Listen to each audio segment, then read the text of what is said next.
My father refused to walk me down the aisle because of my sister's deceit, but what happened at the reception left him silent with regret.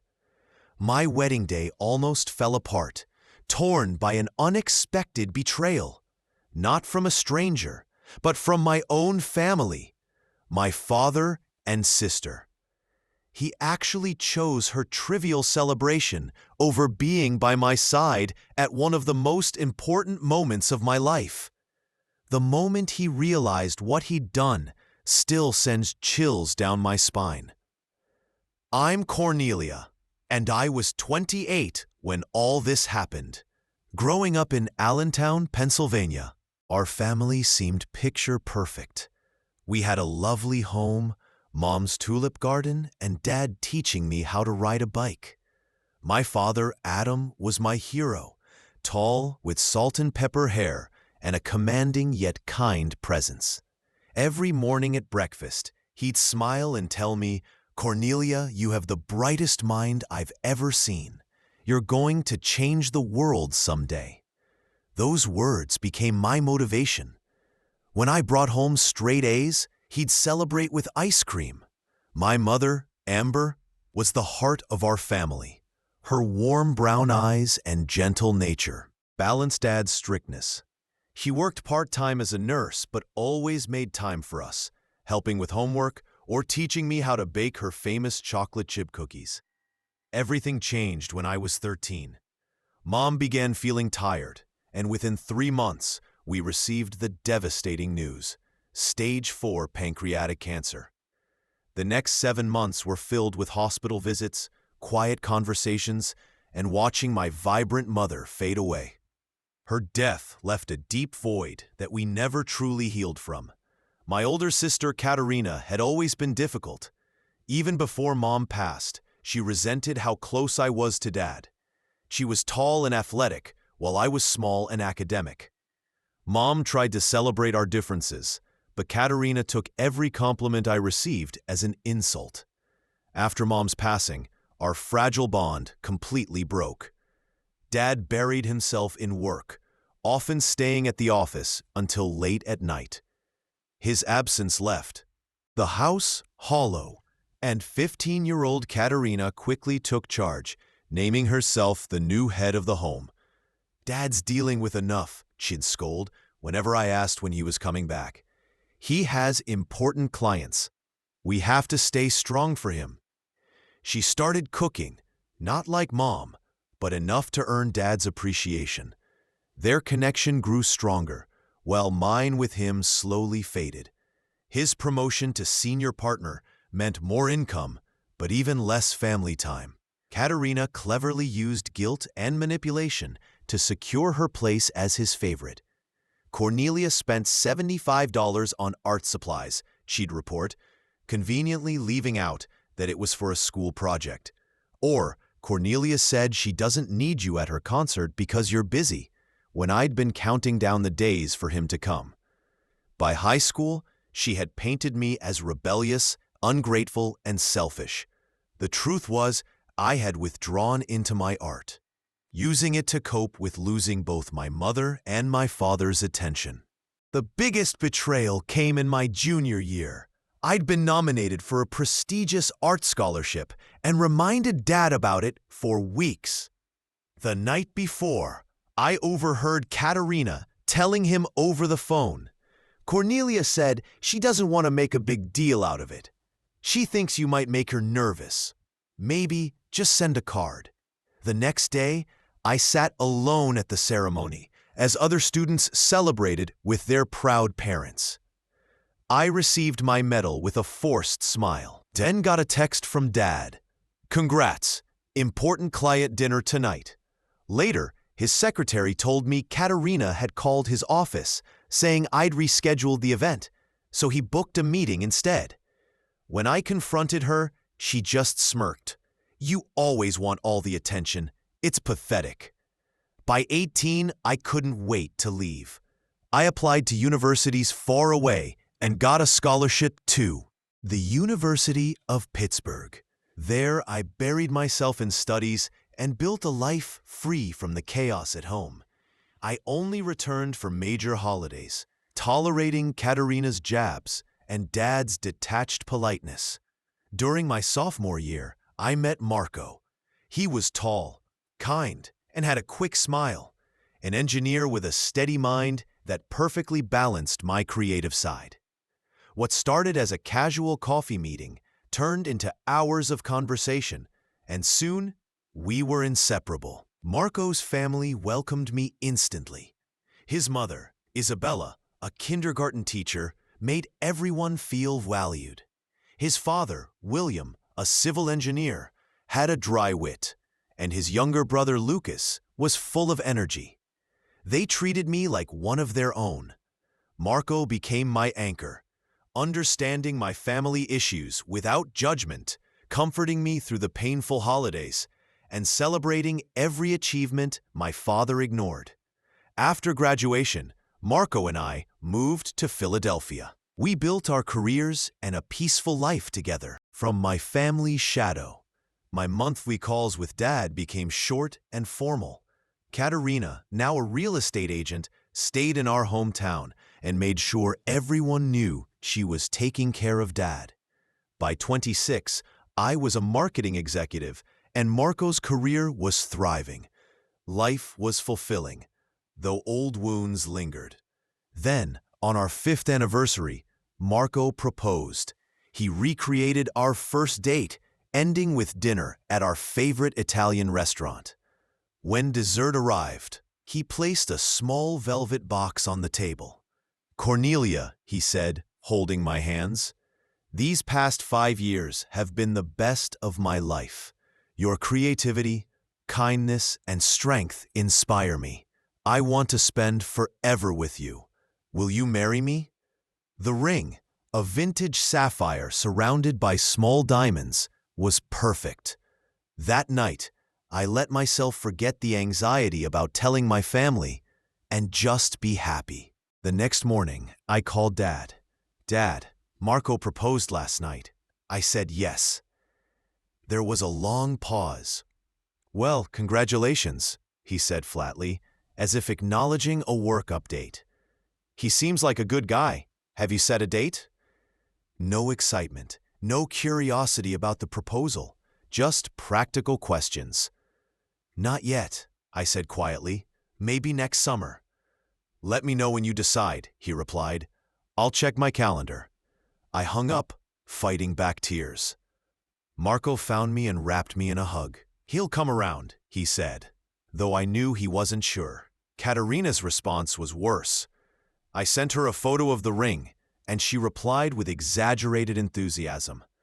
"Oh my gosh, congrats, little sis! So happy for you! That ring is so pretty!" The forced excitement only highlighted her jealousy. She was 32, still single after several short relationships. But despite their lukewarm reactions, Marco and I moved forward. We chose June 15th, 9 months away, a date that worked for everyone, including my father, who confirmed he'd be there.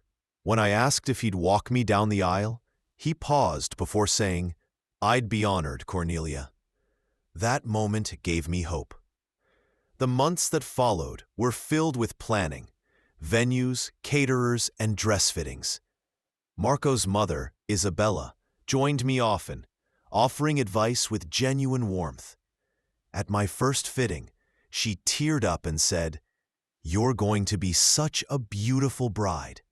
I felt my mother's absence deeply, and Isabella gently squeezed my hand. "Your mom would be so proud of the woman you've become." I also bonded with Marco's uncle Anton, a retired English professor with kind eyes and a thoughtful nature. He admired my creativity and often said, "You have a rare gift for touching people through your work." His sincerity was a refreshing contrast to my own family's indifference. Dad confirmed he'd attend, but never asked about the details. Katerina declined to be a bridesmaid, claiming work obligations, but promised to come. Then, 5 months before the wedding, I noticed something odd. Katerina began posting vague updates about a big event she was organizing. When I called to ask, she brushed me off. Just something for work, nothing for you to worry about. But as the weeks went by, she kept mentioning venue scouting, caterers, and June as a possible date. 3 months before our wedding, she finally called. "Cornelia, I wanted to tell you before you see it online," she said sweetly. "I'm hosting a career celebration on June 15th.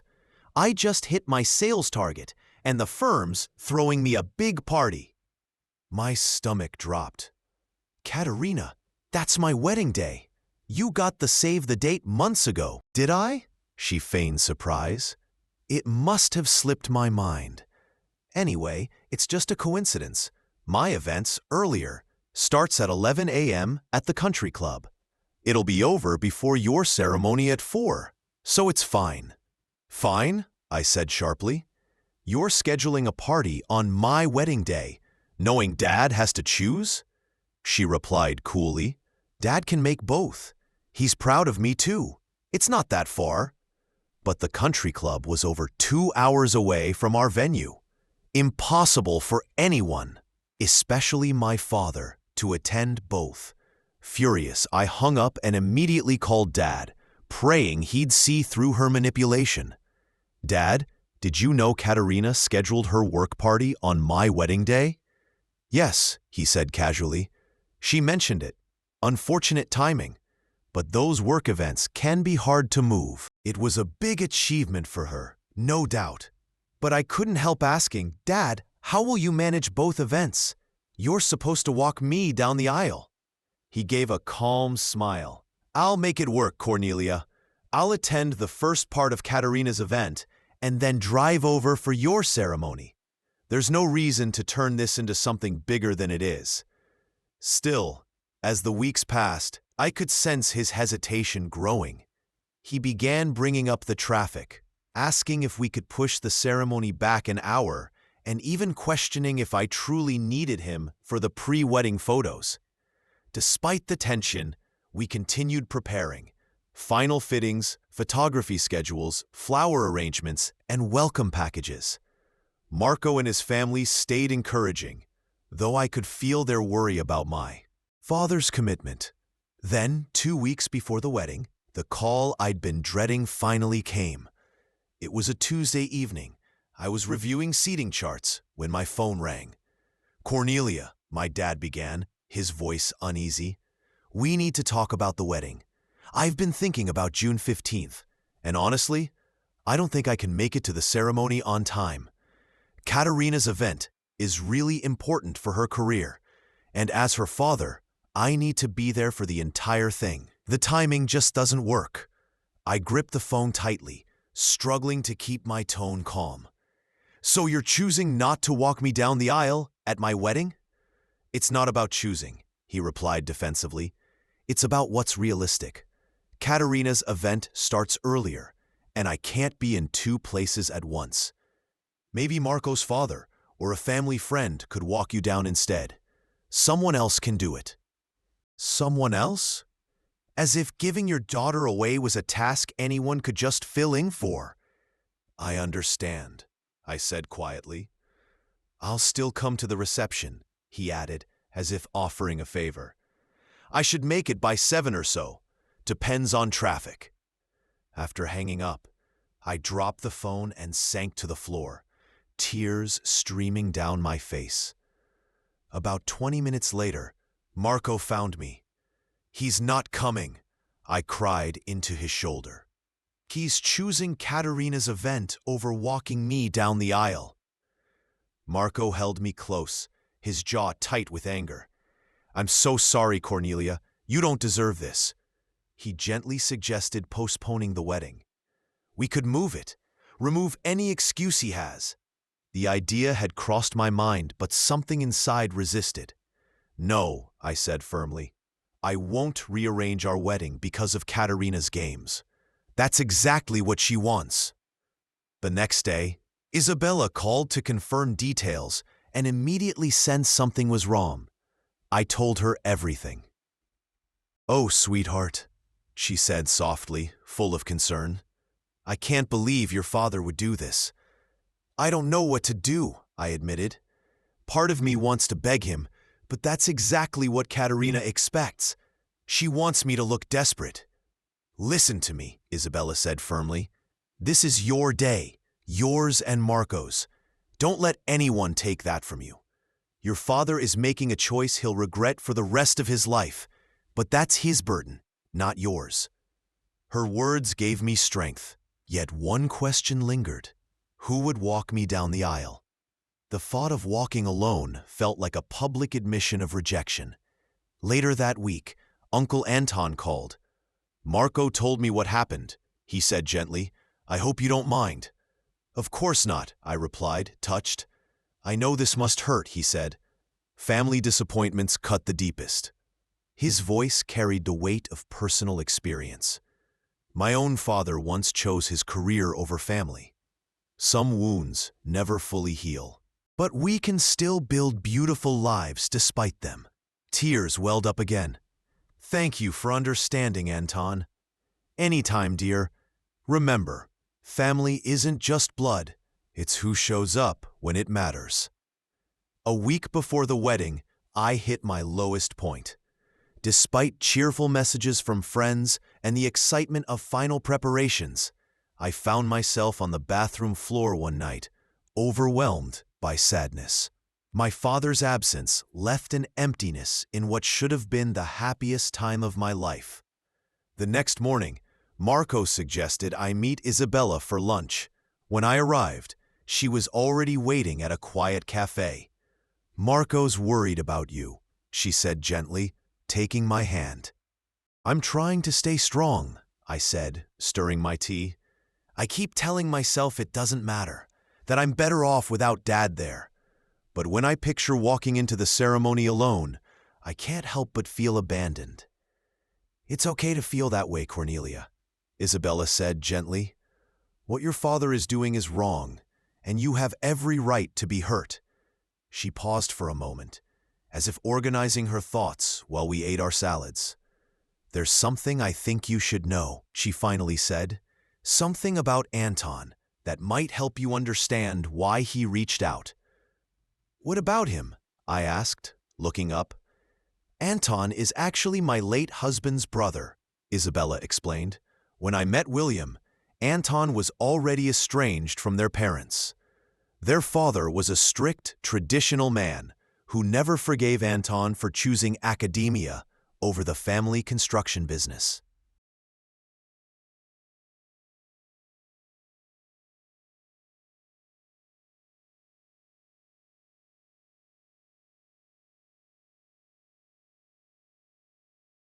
I nodded, recalling Anton's earlier words. What you may not know, Isabella continued, is that I was married once before William. It was a brief, unfortunate marriage when I was very young. When I decided to marry William, my father refused to attend. He said it was shameful for me to have a second wedding, that it would embarrass him. That's awful, I whispered. It was Anton who offered to walk me down the aisle, she said with a soft smile. He understood what it felt like to be rejected by a parent. He told me, Isabella, you deserve to be given away by someone who celebrates your happiness, not someone who judges it. Her story struck a deep chord in me. I had no idea, I said quietly. Anton never had children of his own, Isabella added. But he's been an incredible uncle to Marco and Lucas. He's been there for every school play, every graduation, every milestone. She didn't say it outright, but the thought began to take shape in my mind. Do you think, I asked hesitantly, it would be inappropriate if I asked Anton to walk me down the aisle? Isabella's eyes filled with emotion. Oh, sweetheart, I think it would mean the world to him, but it has to be your choice. I spent the next day reflecting. Anton had always shown genuine interest in my life, and had never been anything but kind. There was something meaningful about being walked down the aisle by someone who understood what it meant to be let down by a parent. That evening, I called him. We met at a bookstore cafe. When I arrived, he was already there, surrounded by books, with 2 coffees waiting. "I ordered your usual," he said with a warm smile. "Vanilla latte, extra shot." He remembered such a small detail. It perfectly captured who he was. After a few minutes of small talk, I finally gathered my courage. "Anton, there's something I wanted to ask you." He set his coffee down and gave me his full attention. "Anything, Cornelia?" "I don't know if Marco mentioned it, but my father has decided not to walk me down the aisle." The words still hurt to say. Anton nodded, his expression somber. "Marco told me a little. I'm truly sorry." "I spoke with Isabella," I continued. "She told me how you walked her down the aisle when she married William, and how much that meant to her. I was wondering, I would be honored if you'd consider doing the same for me." Anton's expression shifted from surprise to deep emotion. For a moment, he said nothing, his eyes glistening. "Cornelia," he said finally, his voice thick with feeling, "I can't express what this means to me. Are you sure? This is a moment you'll remember forever." "I'm certain," I replied firmly, my confidence growing. "You've shown me more care and support in the years I've known you than my father has in a decade. I'd be proud to have you walk me down the aisle." Anton reached across the table and gently took my hand. "Then I accept, with all my heart. It would be one of the greatest honors of my life." The heavy weight I'd been carrying for weeks suddenly felt lighter. Anton had been right. Family isn't defined by blood, but by those who show up when it matters. The final days before the wedding passed quickly. Amid the busyness, I felt a calm I hadn't felt in months. 3 days before the ceremony, I decided to call my father one last time. "Dad, I just wanted to confirm if you're still planning to come to the reception." "Yes," he said, sounding distracted. "I should make it after Katerina's event, probably around 7:30 or 8. I took a deep breath. "I also wanted to let you know that I've asked Marco's uncle, Anton, to walk me down the aisle." There was a pause. "Who?" he asked. "Anton Harris, Marco's uncle. He's been very supportive."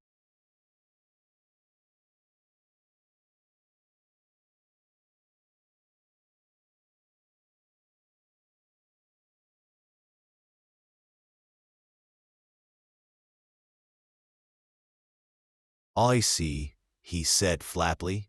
His tone was unreadable.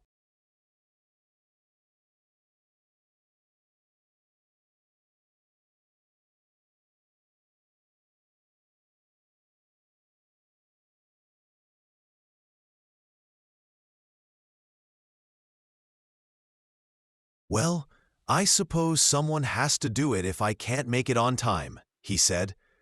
His dismissive attitude only confirmed that I'd made the right choice. At our rehearsal dinner the night before, Anton gave a toast that moved many to tears. "To Cornelia and Marco," he said, raising his glass. "True love isn't just about finding the right person. It's about creating a family of choice, one that supports and celebrates you. I'm deeply honored to play even a small part in your special day." Later, after the guests had gone, I checked social media one last time. Katerina's posts from her so-called career celebration showed a small gathering in her apartment with about a dozen tagged guests. It was clearly not the grand corporate event she had described. She had arranged an ordinary house party intentionally to clash with my wedding. The realization should have hurt, but instead, I felt a strange calm. The truth was finally clear. My sister's envy had driven her to sabotage one of the most meaningful days of my life. I closed the app, determined not to let it ruin my joy. Tomorrow, the focus would be on love, not family drama. I woke on my wedding day to bright sunshine. My bridesmaids arrived, their excitement contagious. As Alina had her hair styled, my phone buzzed with a text from Dad. Good luck today. Katerina's event starts at 11 o'clock. If it ends early, I might make it to the reception by 7 or 8. Save me some cake. Not a word of apology. Not even a simple congratulations or I love you. Just another reminder that Katerina's event came first. I handed my phone to Cassandra, unable to respond. He's unbelievable, she muttered, giving me a supportive hug. Try not to let it spoil your day. At noon, Anton arrived in a tuxedo, holding a small gift box. I hope I'm not interrupting, he said kindly. I just wanted to drop this off for Cornelia. I invited him in. You look radiant, he said warmly, his eyes full of genuine affection. Marco is a very lucky man. Thank you for coming, I replied, and for everything you've done. He handed me the box. I wanted you to have this. It belonged to my mother, and I've been saving it for a special occasion. Inside was a delicate vintage handkerchief, edged with lace and tiny blue flowers. Something old, something blue, Anton explained. My mother carried it on her wedding day in 1930. I thought you might like to do the same. Tears filled my eyes. It's beautiful, Anton. I'd be honored. There's one more thing, he said, producing a small velvet pouch. Isabella asked me to give you this. It was meant as a surprise. Inside was a lovely silver bracelet with a single charm, a paintbrush, and a pen. She remembered you once told her you loved writing and painting as a child, Anton said. She wanted you to have a reminder of your creative side. Their thoughtfulness overwhelmed me. These people, who shared no blood relation, showed me more love and care than my own family had. Please thank her for me, I said, fastening the bracelet. It means so much. Anton smiled softly. I'll let you get back to getting ready. I'll see you before the ceremony. As the afternoon went on, I focused on happiness. My bridesmaids helped me into my gown. With my hair pinned up, Mom's pearl earrings, Isabella's bracelet, and Anton's handkerchief tucked into my bouquet, I finally felt ready. By 3:30, the photographer wrapped up. Isabella arrived soon after. Oh, Cornelia, she said tearfully. You look absolutely stunning. She hugged me warmly. Anton is waiting in the lobby whenever you're ready. 10 minutes before 4, I walked toward the garden terrace. Through the glass doors, I could see about 90 guests, the flower arch where Marco stood, and the soft glow of the string quartet. Anton waited nearby, calm but slightly nervous. When he saw me, his expression filled with pride. Are you ready? He asked gently. I nodded, too moved to speak. He offered his arm. As the doors opened and the first notes of Canon in D played, I walked down the aisle beside Anton, my heart full. There was a trace of sadness that my father wasn't there, but even more gratitude for the man who had stepped forward with kindness and grace. Marco's expression, as he saw me approach, made every challenge worth it. His eyes reflected pure love and awe. At that moment, I knew we were beginning a new family, one built on mutual respect and genuine care. The ceremony unfolded just as I had imagined. We exchanged vows promising to support each other, communicate honestly, and choose one another every day. When the officiant pronounced us husband and wife, the applause felt like an embrace. The reception was filled with laughter, dancing, and heartfelt toasts. Marco's father spoke emotionally, and Anton's toast brought joyful tears. By 8:30, it was clear my father wasn't coming. I tried not to let that shadow the night as Marco and I shared our first dance. Later, I noticed my cousin Timothy arrive, looking flustered. He was my mom's nephew, kind, and one of the few relatives who kept in touch with both Katerina and me. After greeting him, I teased him about being late. I'm so sorry, he said sincerely. I stopped by Katerina's party first, thinking I could make Ulf. But Cornelia, there's something you need to know. He led me to a quiet corner, his face serious. That party Katerina hosted, it wasn't what she told everyone. It wasn't a work event at all. My stomach tightened. What do you mean? It was just a regular get-together at her apartment. Maybe 15 people total, mostly Jin friends and a few co-workers. There was no company recognition or award. I even asked her colleague Miriam about the promotion, and she seemed completely confused. The implications hit hard. So, she made it all up just to clash with my wedding? Timothy nodded grimly. That's not all. I overheard her talking to your dad. She's been telling him for months that you didn't really want him at your wedding, that you only asked him out of obligation. What? That's not true. I know, and there's more. He pulled out his phone and showed me a text exchange with Katerina from months earlier. In it, she openly admitted that she scheduled her party on your wedding day to make your dad choose. The revelation was both shocking and validating. After all these years of second-guessing myself, I finally had proof that Katerina had deliberately worked to damage my relationship with our father. Does Dad know any of this? I asked. Timothy shook his head. I don't think so. I tried to tell him today, but Katerina kept cutting me off and eventually pulled him away. I'm so sorry, Cornelia. I should have seen it sooner. I hugged him tightly. Thank you for being honest, Timothy. At least now I know the truth. As I absorbed the reality of it all, I felt a strange peace. The truth, painful as it was, had finally set me free.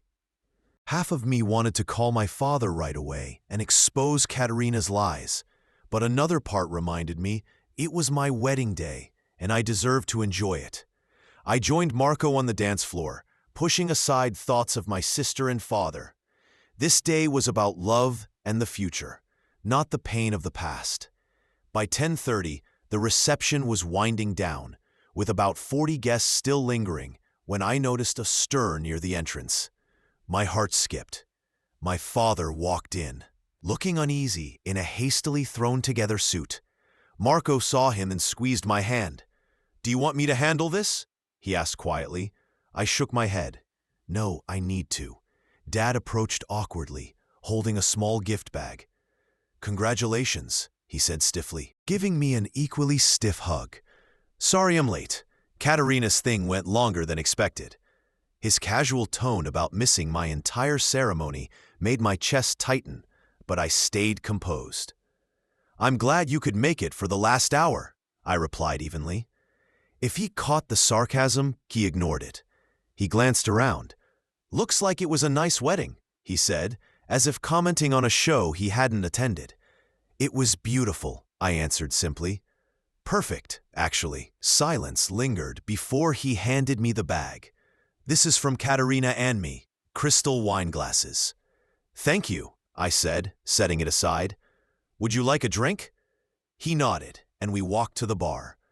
As the bartender poured his scotch, Dad finally asked what I'd been expecting.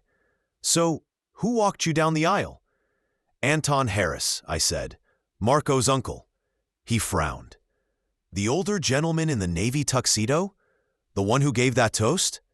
"Yes," I confirmed. "You had a stranger walk you down the aisle?" he asked, disbelief heavy in his tone. "He's not a stranger," I replied firmly. "He's been part of Marco's family for years, and he's shown more care for me than you have in a long time." My father's expression hardened. "That's not fair, Cornelia. I've always supported you." "Really?" I asked, the years of disappointment finally breaking through. "You missed my art scholarship ceremony because Katerina told you I didn't want you there.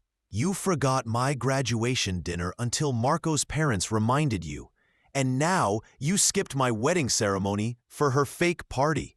Fake party? What are you talking about? He demanded. Before I could answer, Timothy joined us. Dad, glad you made it, even if it's just for the end. Timothy, my father said sharply, what is this about Katerina's event being fake?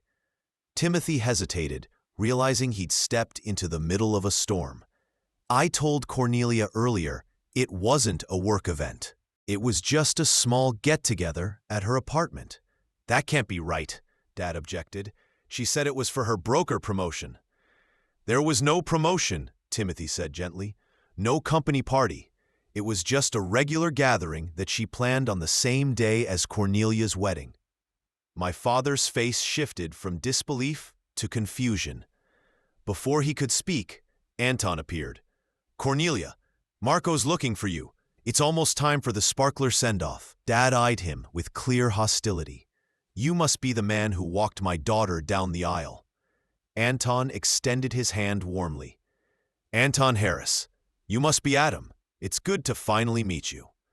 Dad ignored the handshake. I don't understand why she needed a stranger to take my place. Dad, please stop, I said, embarrassed. Anton remained calm. I understand your frustration, Mr. Evans. It was an honor to support Cornelia on her special day, knowing how meaningful the ceremony was to her. My father scoffed.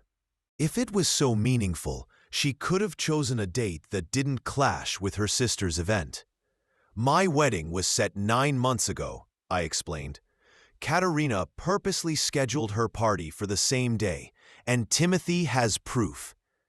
Timothy hesitated, then handed his phone to Dad.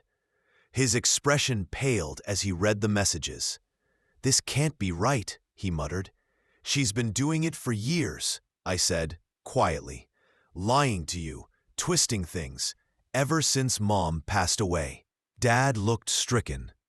She told me you said having me walk you down the aisle would be embarrassing, that you only asked out of obligation.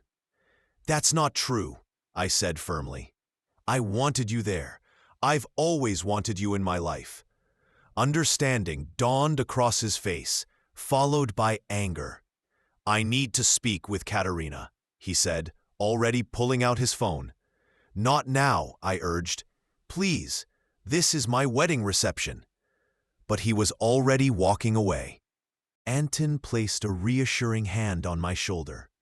I'm so sorry, Cornelia. Should I get Marco? I nodded. Moments later, Marco joined us, concern on his face. What happened? Before I could answer, Dad returned, furious. She hung up on me. I'm going to her apartment to get the truth. Dad, please, I begged. Can this wait until tomorrow? I need to know if she's been lying all this time, he insisted. She has, Timothy said softly. I'm sorry, Uncle Adam, but it's true. Dad's eyes moved from me to Anton beside Marco. Something in that moment reignited his temper. So you replace me with him? He shouted. Some random man you barely know? Anton stepped forward, voice low but steady.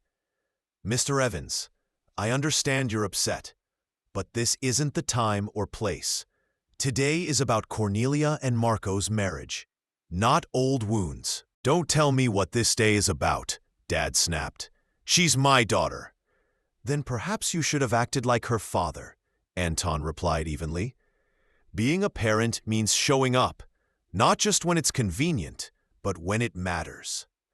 The truth in Anton's words seemed to hit him hard. His anger faded, replaced by something that looked like shame. I need to go, he said quietly. I have to talk to Katerina. Then he turned and left, leaving silence behind. Marco wrapped his arm around me. Are you okay? I nodded, though tears burned in my eyes. I just wish he'd seen it sooner. Anton gave a reassuring smile. Family truths are painful, Cornelia, but they're also the start of healing. Isabella joined us, hugging me gently. Don't let this overshadow your day, she whispered. You and Marco deserve every bit of happiness. Weedy joined our guests for the sparkler send-off. As Marco and I ran through the glowing tunnel, I felt strangely calm. The truth was finally out. Whatever came next, I had a family that truly valued me. Our honeymoon in Greece was blissful. 2 quiet weeks to breathe and reflect. I muted my father's and Katerina's messages, determined to focus on us. But when we returned, reality waited. Dad had left 5 voicemails.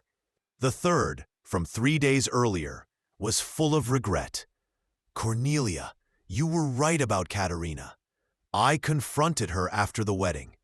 At first, she denied it, but then she admitted everything. She's been manipulating us for years.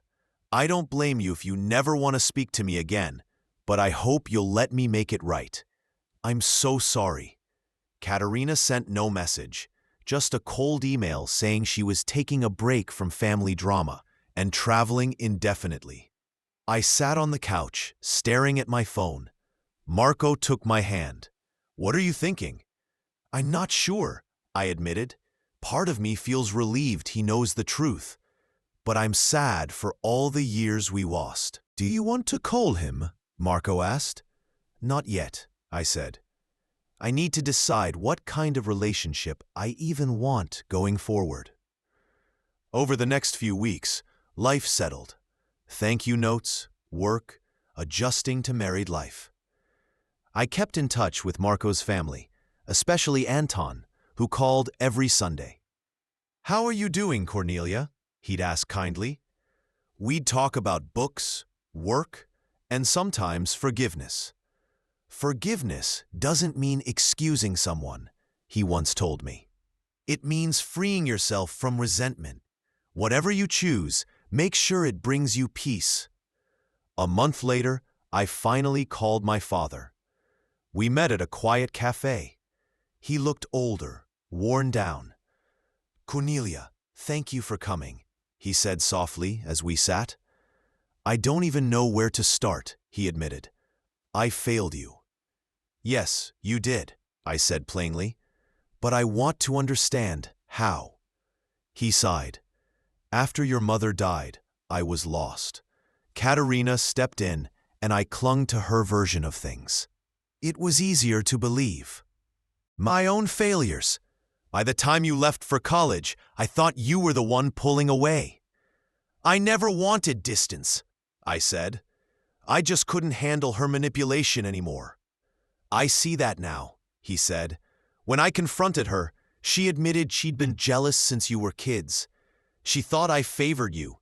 After your mother passed, she wanted me to herself." "Had you spoken since?" I asked. He shook his head. "She left for Florida. She won't answer my calls." We talked for nearly 3 hours. Tears, regrets, and slow understanding. As we prepared to leave, he said quietly, "I'd like to rebuild our relationship, if you'll let me." "I need time," I replied honestly. "We can't fix this overnight." He nodded. "Take all the time you need. I'll be here." Over the next few months, we began to heal, slowly. Weekly calls turned into visits.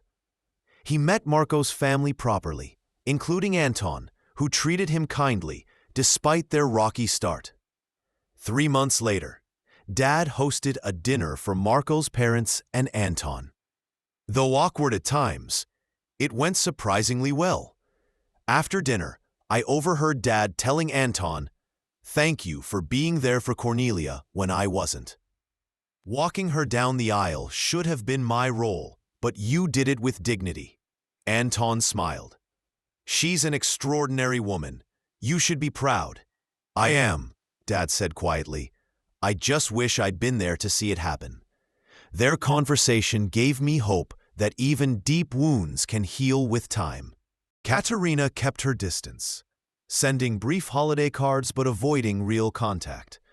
I eventually accepted that some relationships aren't meant to be repaired, and that's okay. 6 months after the wedding, Marco and I celebrated our first Thanksgiving surrounded by love.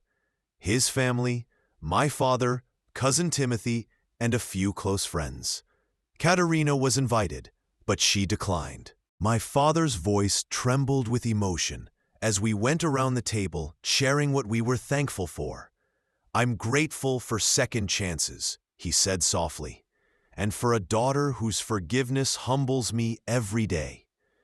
When it was Anton's turn, he smiled warmly across the table. "I'm thankful for the reminder that family is built through love and choice, not just blood. And I'm especially thankful to have gained another niece in Cornelia. Her courage and grace truly inspire me." A year later, Marco and I hosted a small dinner party to celebrate our anniversary. During the evening, Anton surprised us with a heartfelt toast that moved me to tears. "1 year ago, I had the honor of walking this wonderful young woman down the aisle to marry the man she loves. What began as a privilege became one of the greatest gifts of my life, the chance to witness Cornelia and Marco's journey together. May your marriage continue to grow in strength and joy, and may you always remember that true family is made of those who choose to love you, even when it's hard." As I look back on the path that brought us here, I realize that even the deepest wounds can lead to unexpected healing.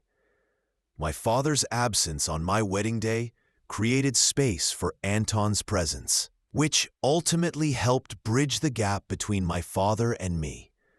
Today, my family includes both the people I was born into and those I've chosen along the way.